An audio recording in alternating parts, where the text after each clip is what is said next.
Welcome to another edition of the Economy and Politics Show, where we discuss developments in the economic space as it affects the populace. Today, we'll be looking at addressing the constraints of an investment-led Nigerian economy, because investments, private capital are very key to develop an economy. Like it's always said, where you have liquidity, it also helps to achieve stability. We meet to discuss this is Dr. Ayo Teriba, the CEO of Economic Associates, also an economist. Thank you for joining us today. Thank you very much. Yeah. As is always noted with your presentations and analysis on national economic issues, it's very important that nations know how to manage their assets and make it viable, because that is how they can achieve traction in a global liquidity race. But it's interesting that Nigeria, even since independence, except you correct me on this, doesn't have any of its major assets as federal government listed in any exchange since independence.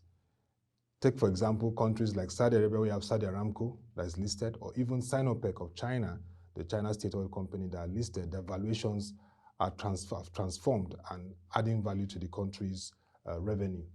Why does this happen despite the fact that we had various strategies of commercialization and privatization? I remember those days of the TCPC of Hamza Zayad. Right. Well, you can go the historical route if you want, but I'm not sure that we will learn as much by looking at the past as we will learn by looking around, what's the current global best practice, and by looking ahead. The answer, not many of the answers are in history. Because we are evolving from the past in which boom-bust cycles in income define governments' fiscal realities around the world. Governments got carried away by what was happening on their income statement. There are two financial statements that we look to gauge the fiscal health of any entity, be it companies or households or governments or countries. There's the income statement and there is the balance sheet. So historically, it's not just Nigeria. Most governments around the world got stranded on their income statements. They developed a tunnel vision on their income statement and lost the peripheral vision of their balance sheet. So in many cases, the income statement got decoupled from the balance sheet. Now, all income come from the balance sheet. So incomes are just like rivers. Yeah. The balance sheet is the spring, is the fountain. Yeah. So when the river disconnects from its spring, when it disconnects from its fountain, it dries up. Yeah. So there was a time that the boom-bust cycle in global commodity prices, global agricultural prices defined us. Then it became global oil prices. So it's all about income. But when you trace that income back, it goes back to one asset on the balance sheet. So when you now, because you enjoy boom from a particular income, and then you forget that there are other assets on your balance sheet that perhaps will give you even a bigger boom than the one that you are transfixed with. So when you say, let's go back to history, we go back to history and it tells us that before it was discovered, Nigeria thrived on agricultural produce. Farmers became millionaires when commodity prices, go up, and they go bankrupt when commodity prices go down. Now, it was as true for the individual as it was true for countries, that they enjoy booms when commodity prices are high, and then recession comes when commodity prices go down. They will replace commodity with oil. And the story has been largely the same, From the 70s, we enjoyed boom, and Nigeria was ranked along with, best performing developing countries.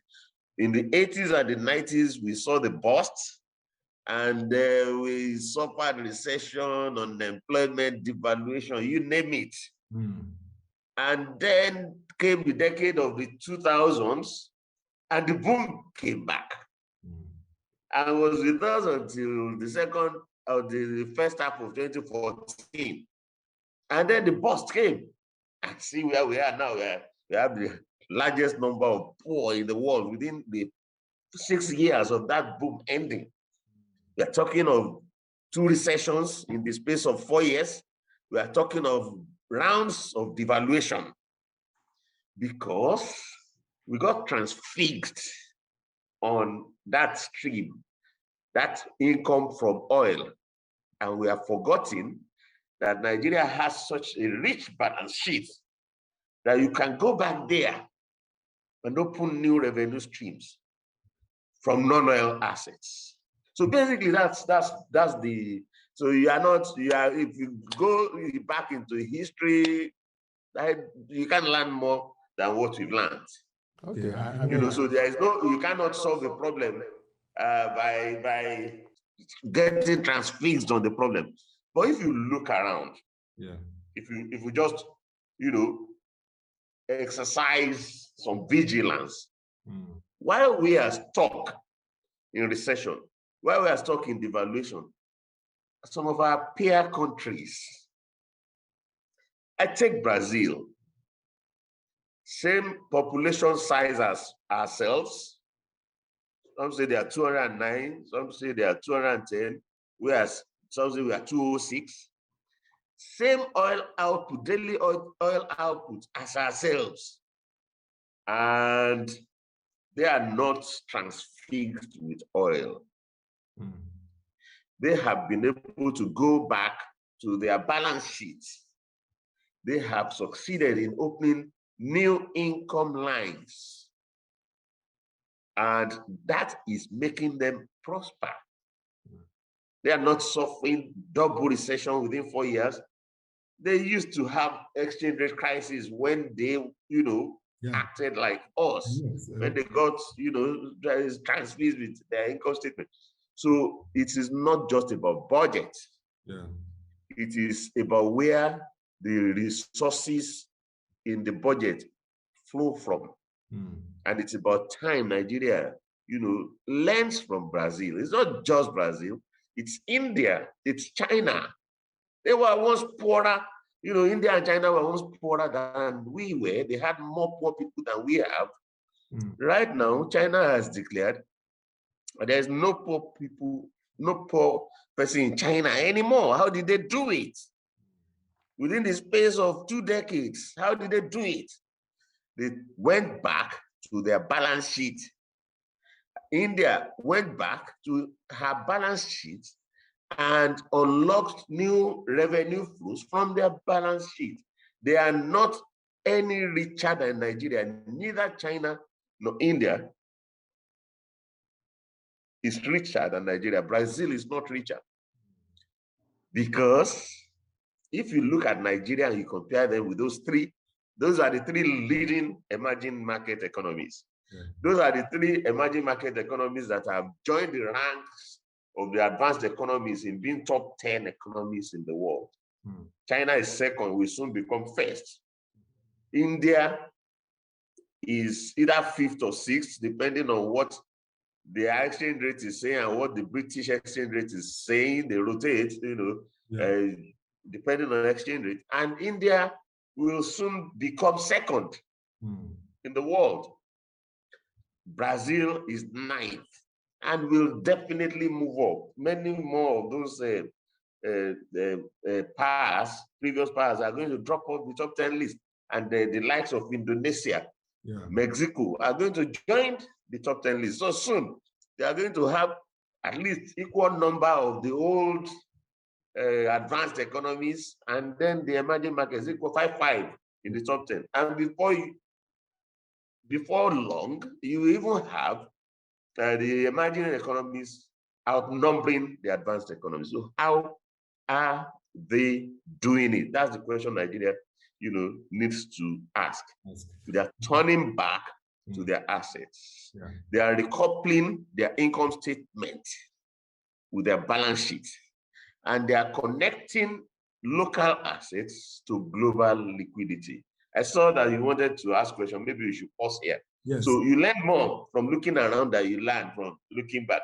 Your history is not your destiny. Your past doesn't have to define you. As a matter of fact, each of them managed to break from their past. Okay. So Nigeria's priority is not just to look, break from that past. Like they have managed to do things differently. I mean, what you've said is very remarkable. We need to go back, look at our balance sheets, recouple assets, because that's where we can derive more revenue and value, being an asset-rich country. But let's look at, you said we need to connect local assets to global liquidity. And recently, we've seen that the federal government is looking at now and has planned it to rehabilitate the Port Harcourt refinery at $1.5 billion so that they can put it into a valuable size to global liquidity where private capital can come in and take over. But in overall, what's your perspective around this? Should it have been more of allowing private sector to come in and liberalize it, or is this approach more economically viable at this time for the country? Well, I'm not going to be boxed, into the corner of picking isolated, decisions and then letting that becloud our view of the global situation. And I did mention that although China and India have bigger population than Nigeria today, none of them is as rich as Nigeria on assets. Yeah. For the simple reason that they have been exploiting their assets. We have kept our assets idle. So it's a question of, employment, how close are you to full employment? If you're already, very close to full employment, you can't generate more employment. Yeah. You're close to capacity. But when you have an unemployment rate of 50%, you can increase employment. So that's the real point, that our underutilized assets, no other country in the world is as rich in assets that are potentially viable but are idle. And so the conversation be, how does Nigeria connect global liquidity to those assets? If I give a very general response to the refinery issue that you posed, as we speak, only 4 years ago, Nigeria went to the Eurobond market to raise $1 billion. It was oversubscribed, so eventually we raised $1.5 billion. So if you have money to spend in refinery, why did you need to go and borrow other people's money? So we were in a recession again. We just came out. If you take 0.11% growth of GDP as, exit from recession, we have a devaluation overhang. We've had several rounds of devaluation. Inflation is fast approaching 20%. Yeah. This is a time that Nigeria should be trying to use its assets to raise money. It's not a time that Nigeria will be saying, I am spending on an asset. It's the case for privatizing the refineries had been debated now maybe for 3 decades. And in 2021, we want to go and spend 1.5 billion of money that you don't have on the refineries when you could have opened the space to investors? Why do you need to fix it before you privatize it? So what then will the people who you sell it to come and fix? Let them come and fix it. Let them buy it. Let them fix it. You don't have to sell it 100%. You can sell half of it. So head or tail, you win. So if the value at the point of IPO is low, but you still own 50% of it, when they reform it because they want to make profit from their own 50%, the value of your own 50% will also be enhanced. I don't see I don't see the reason why you say let's invest in it. You don't throw good money after bad.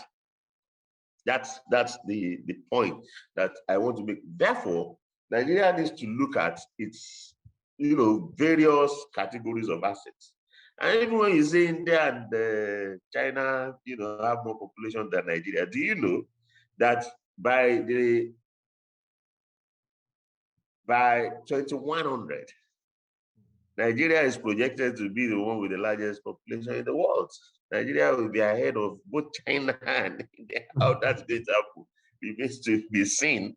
Yeah. But the point is, if there's any country that could say that could claim, peerage with India and China, that country is Nigeria. That country is Nigeria. So in all sorts of assets, even in human assets, no country really can say that they have more than Nigeria. Because if this is 2020, by 2100, we are going to have more population than India and China, they can't say, that therefore, our corporate assets, the one you are saying about listing an equity market, is limited to corporate assets. It's about time Nigeria begin to list the companies that we own or that we have, equity in, whether majority or minority, on equity markets. We can't be engaging financial markets just by borrowing. I mentioned the case of Euro bond money. We have been there more than once, so we have, some, portfolio of Eurobond debt, which is a portfolio investment. Why is it there is only bond market that Nigerian government, whether state or federal, play? Why are we shying away from equity market? Yes, the disclosure requirement when you want to issue equity is more demanding. Corporate governance, yes. Yes, the level of openness that you are called upon, to put in place to penetrate the equity market. Also, who is hiding the truth? Who is afraid of letting the world know the truth? Yeah. In the past, you might say maybe previous governments that were perceived to be corrupt, didn't want scrutiny.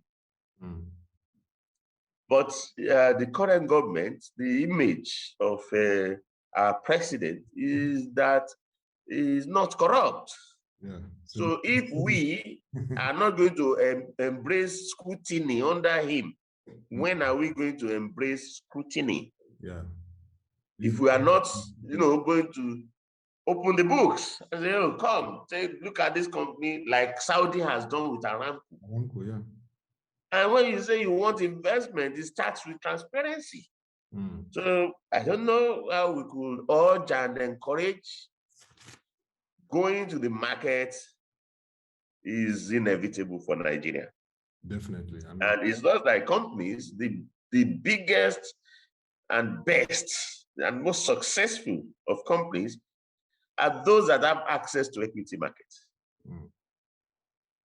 I mean, the ones that shy away from equity market, want to do that only, are not as successful as the one that everyone funds. Yeah. So it helps because it establishes the market valuation of our companies. It forces them to adopt the best corporate governance practices. Yeah. And if you can run your company with other people's money, why not? And you don't service equity. You don't service equity. Those who want to invest equity will put pressure on you to make sure that the return materializes, that the companies they invest in are profitable. So it's in the interest of the generality of Nigerians that our companies will know the market value of our company. You don't know the market value of even Nigeria LNG, because it's not listed. So LNG, and when you don't know the market value of your company, you cannot raise liquidity based on it. You can't securitize them.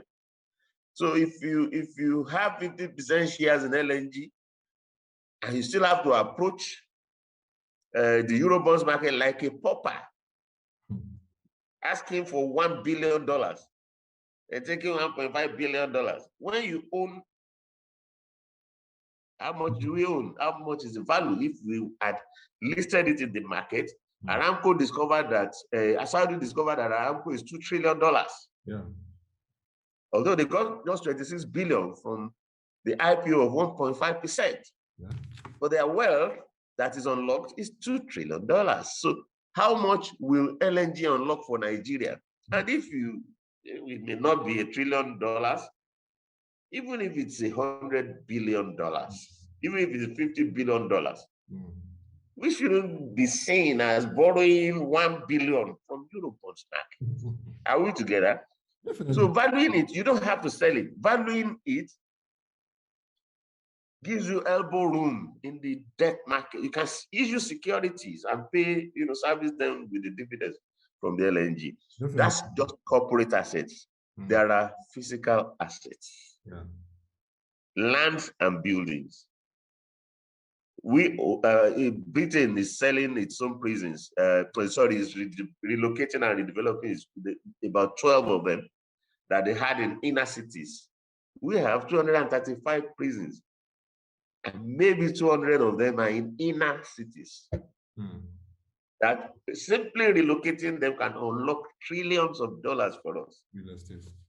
Not to mention barracks, not to mention premises owned by NIPOST or by NITEL or by police, or parcels of land, under the oversight of the military or internal, name it. Nigeria is rich in assets that are not valued, that are not utilized.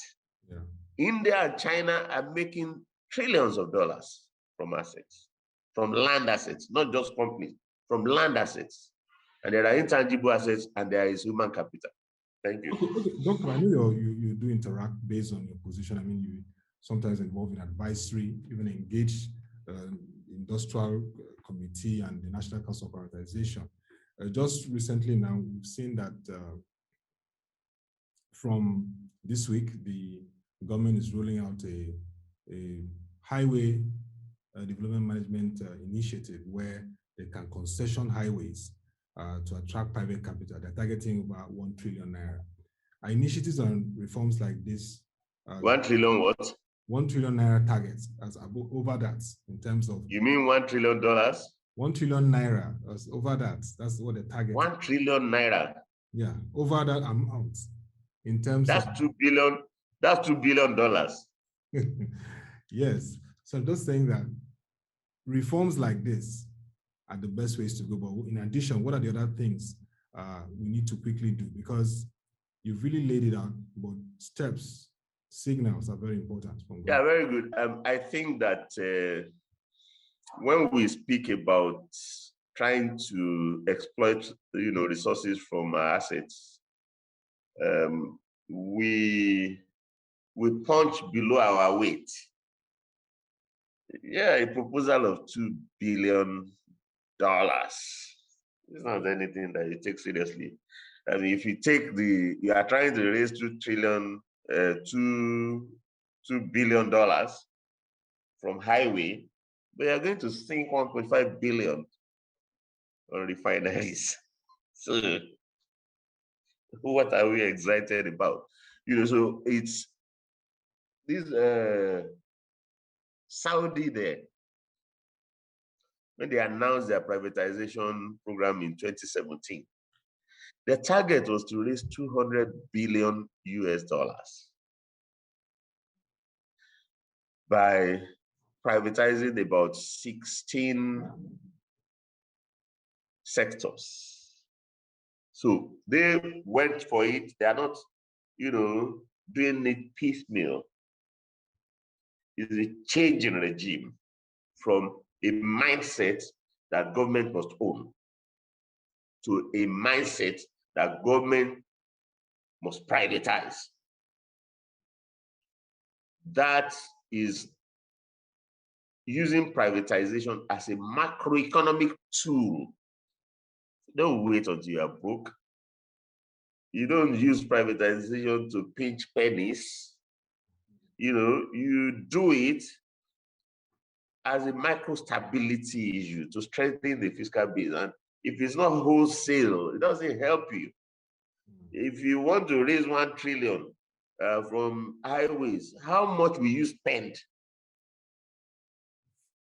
How much are you going to spend trying to unlock that 1 trillion? It may well be in excess of 1 trillion. So it's not worth it. So you need to think big. So if it's not big enough, it's not worth pursuing. Saudi, how many are there in Saudi Arabia? 30 million people. When you add 10 million expatriates, that's 40 million. That's 1/5 of Nigeria's population. They're ambitious enough to unlock 200 billion from non-oil assets. And here we are, the giants of Africa and the Middle East. You won't find any country in Africa or the Middle East or even in Europe, as in Western Europe, that has half the population of Nigeria. And we will be talking about raising $1 billion. We'll be talking about raising $2 billion. We should be raising $1 trillion. We should be raising $2 trillion. Yeah. And we should be, looking to list our assets, looking to value our assets, and looking to create protocols for originating investment deals based on them. Looking to create protocols for consummating investment deals based on them. And see, in spite of COVID last year, China attracted 160 billion in privatization, 168 billion. They overtook the United States for the first time as the country as the largest destination for FDI, FDI inflows. India, the World Investment Report said, although global FDI fell by 42% because of the lockdown and the pandemic, that China and India saw growth in the FDI that came into their country. They've been moving against the tide. Before now, global FDI has been on the decline for about a decade now. Their own FDI had been rising sharply. That's for China, for Brazil, and for India. And the fourth country that could exhibit that pattern is Nigeria. And the whole world knows that the only other country with that type of potential is Nigeria. The world cannot ignore your assets. And the lesson that we're learning from China and India, that used to be either socialist or communist in the past, that used to be closed to foreign investors in the past, is that foreign investment does not hurt you. That foreign investment can be a win-win situation game for both you and the investors if you get the process right.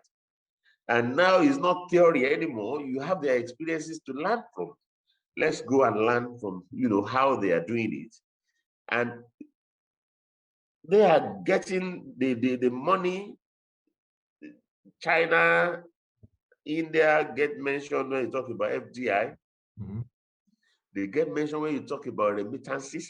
Yeah. China gets more FDI than India. India gets more remittances than China. But they will be, first or second or third among emerging markets on either. What's Nigeria waiting for? This is the time for Nigeria to make it happen. We have the opportunity. Yeah. So I'm not saying that government is not trying to do these things, but I'm saying that we could do better, much more. Yeah. Is we are arriving too late. They've been attracting these global resources for 30 years since it emerged, since the world moved from the debt crisis to liquidity glut. They were vigilant enough to pick it from 1991, 1992. For 3 decades, they've been attracting it. Nigeria is trying to arrive on it 3 decades late, and it's too little. What you are aiming to get is too little. Saudi there is trying to get more, and they are getting more than us. Definitely, Doctor. I just take it that better late than never, but we must be strategic as a nation in privatizing as an economic tool, as a tool, macroeconomic tool for stabilizing the economy, and we must think big. And not as a remedial tool for fixing what's broken. Yeah, definitely, definitely. Thank you very much, Dr. Ayo Teriba. Always nice having you to speak, and I always you're a pragmatist, apart from being an economist, giving us realities of what we can do to navigate this time. And indeed, Nigeria has no option now. We must become an investment-led economy if we are going to address the challenges of unemployment and even unlocking growth that is inclusive and sustainable. Thank you once again for the time, Dr. Teriba. Thank you. That'll be all for this edition of the Economy and Politics Show. You can join the conversation, log on to our website, www.proshareng.com, and on the right hand of our bar, you would scroll and click on Nigeria Economy. There we have reports and analysis on what's happening in the Nigerian economic space. For our guest today, Dr. Ayo Teriba, you can follow him on Twitter at Ayo Teriba, and also the Economic Associates at Economic Associates, who carry out research and analysis on economic and policy issues. Let's make this happen next time and the next edition. Don't forget, in this period, you need to stay safe to be alive. Thank you for watching. Have a nice day.